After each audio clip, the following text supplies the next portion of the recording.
Hi, this is Bright Wolf making another video today and for every other day.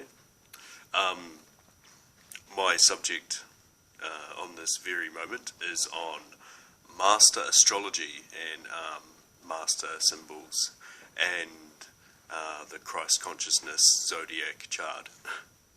I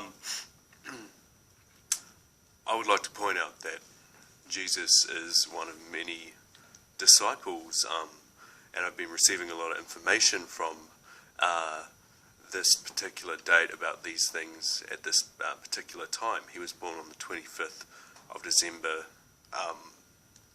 at, I'm not quite sure, 10 a.m. at night, and he was, the particulars of it, but the point is that the Christians knew about this date and knew about Jesus' birth because it wasn't based on anything other than astrology.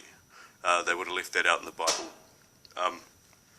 This was based on astrology, and they knew about this, and whoever was pulling the strings and the higher power of the Illuminati, they would have been recording these, and they would have had priests and magicians who knew about astrological references and records and would have kept a date of this person's existence. And it's very important because Dionysus, Apollo, Krishna, Osiris, these were all same deity archetypes, and they all were born on the same day, 2,000 years before Jesus Christ and 2,000 years before that. Different eras. You go into the Greek era, you go into the pre-Christian era, you go into ancient Egypt, you go into ancient Greece. These deities were around. Hermes. These were very important dates. And if you know anything about astrology, we're coming into the age of Aquarius, and Jesus was in the age of Pisces. So you have all these other signs, and the sun revolves around the different constellations, and through each era is a new age, and we came out of the age of the ram and the age of Pisces, which is why Moses basically threw the tablets on the ground and said, please don't worship the ram anymore because we're moving into Pisces. So you get the same archetype, and what I'm wanting to point out is that these charts or these zodiacs are very important because they represent a higher vibration, and if you do the chart on Jesus, you will find that there's some very amazing things that will come out of it.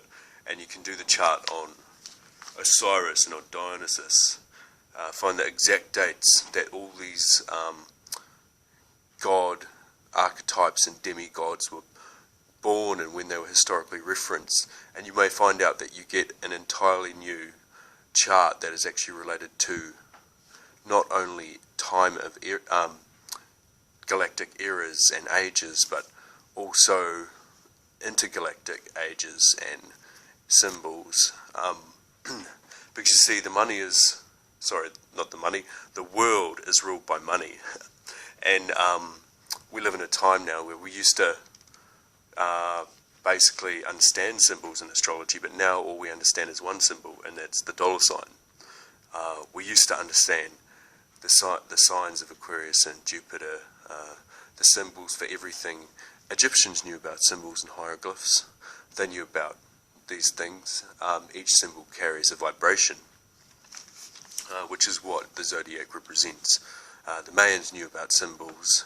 Each history and empire has had its own language and linguistic symbol reference to contemplating dates and language and vocabulary. There is a language for emotions. There is a language for DNA. There is a language for stars. There's a language for numbers.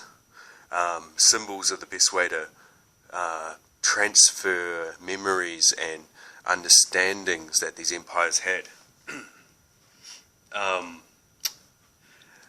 magic is based on symbolism. It is based on fundamental grounding, and it's based on the symbols of stars and the pentagram, and on building foundation and actual points of channeling and flow.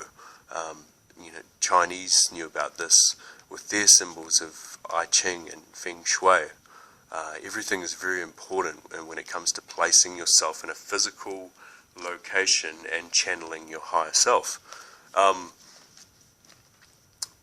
think that these symbols are so important that we need to stop wondering about whether or not we are being controlled by one symbol, which is the dollar sign and the all-seeing eye, Horus, and actually start to believe in our own symbols, in our own languages again.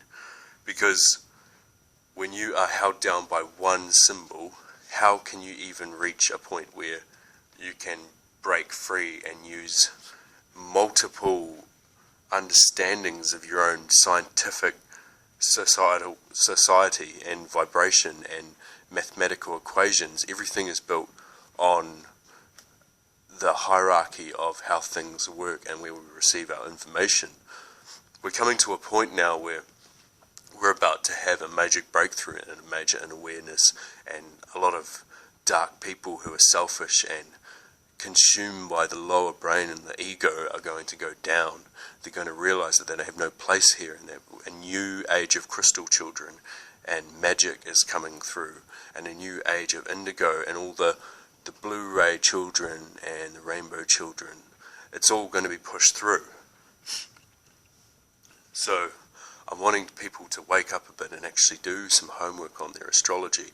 Anyone who is good at astrology, I would love for you to actually get back to me and tell me what you find when you actually research these God figures in their charts, and what you find from doing your zodiac work. You need to learn about the zodiac because it's referenced. You get an understanding and a language of magic passed down through each era, through all the ancient Greek eras, which was leaked from the Atlantean times, and basic and old powerful magic and powerful practices that were passed through each person. It's how we represent ourselves in the dream state, as symbols and ways of thinking and remembering things. The subconscious is a powerful tool, and it remembers things through symbols and through acts of patterning. And it also refers to things in a geometrical way at an atom level. When different shapes and chemicals pass through, they take on a geometrical shape. And the universe is lined geometrically with some higher power. It's not only the sun and the earth that are rotating and the moon, but it's also the galaxy. It's also other galaxies, and they all rotate like clogs. And that's what I've come to realize, is that this planet Nibiru that's coming is actually a zodiac reference to a cycle of awakening that happens when another intelligent planet will arrive and come into a cycle contact with our galaxy. And these are actually two galaxies brushing together at a specific point in a time stream to actually awaken us and to make us remember what we have forgotten as a people. So I'm wanting you to really become aware that we are so small in the galaxy, and there are so many other galaxies with just as much people and humans on those planets. We just have to look around planet Earth to find out that we are aliens, that there is aliens among us, that, you know, you're different races and different people. We are genetic aliens. I mean, you're looking for them. We're on a planet floating in space right now, and we are the aliens we're looking for. And I think that this vibration will really start to become at a higher frequency when we raise our understanding that we are in a prison, and that we really need to wake up and realize there is no bars, because we haven't reached the point where we need to be contained. We need to set ourselves at a higher standard, and average people should be able to work out higher frequency mathematical codes, and understand that the tree of life is not only a symbolistic message from other constellations, but it is also constellations of higher frequencies that can send us understandings of inner understanding and inner problems and synchronicity and lines of communication with the gods and the higher self and the realms of society, with which have always been the same, just cloaked under a different name or a different city or a different symbol or a different government. We need to remember that once upon a time this planet was filled with dinosaurs, and I mean anyone who doesn't think that the dinosaurs just were wiped out are highly mistaken. They had millions and millions of years to evolve, and our government only gives us maybe a meek, minimal 1 million years for us to have evolved as a species, and it doesn't make sense on a scientific level. And I mean, some of these bones have been so well preserved, and we're wondering why. It's because these things didn't happen so long ago. And I mean, I believe that dinosaurs did eventually evolve into reptilians, and there are other aliens on this planet.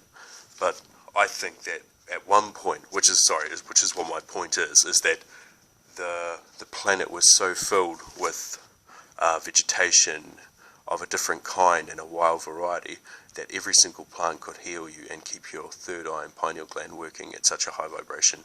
Marijuana was the least of the higher psychotropic drugs that kind of were living on the different continents, but there were other psychedelics, and they were all hybridized into so that every single plant was at least going to keep you from growing old or aging or feeling sick.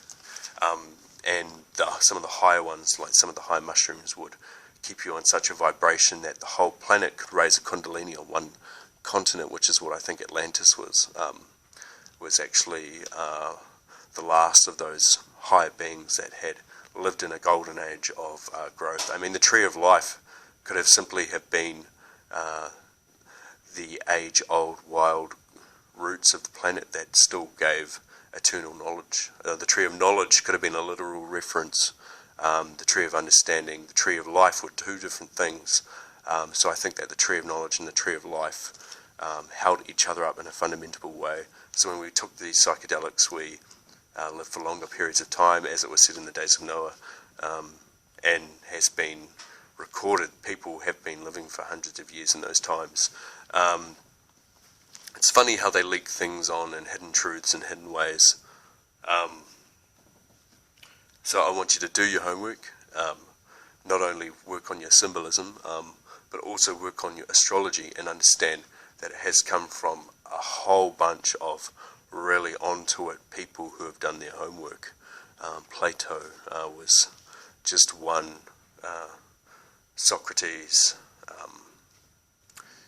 So I'm wanting you to really kind of be aware of which symbols are being placed in your face and what is subliminally being sent to you through spells and the higher Illuminati magic subliminal control methods that they send out there.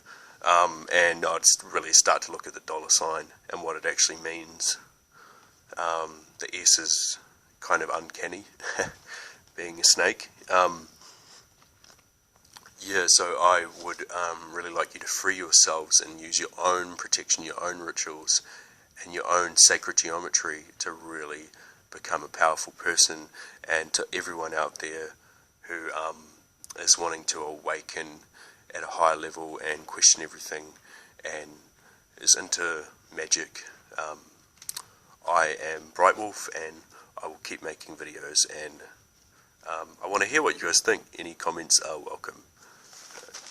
Peace out. I'm shutting it down for tonight.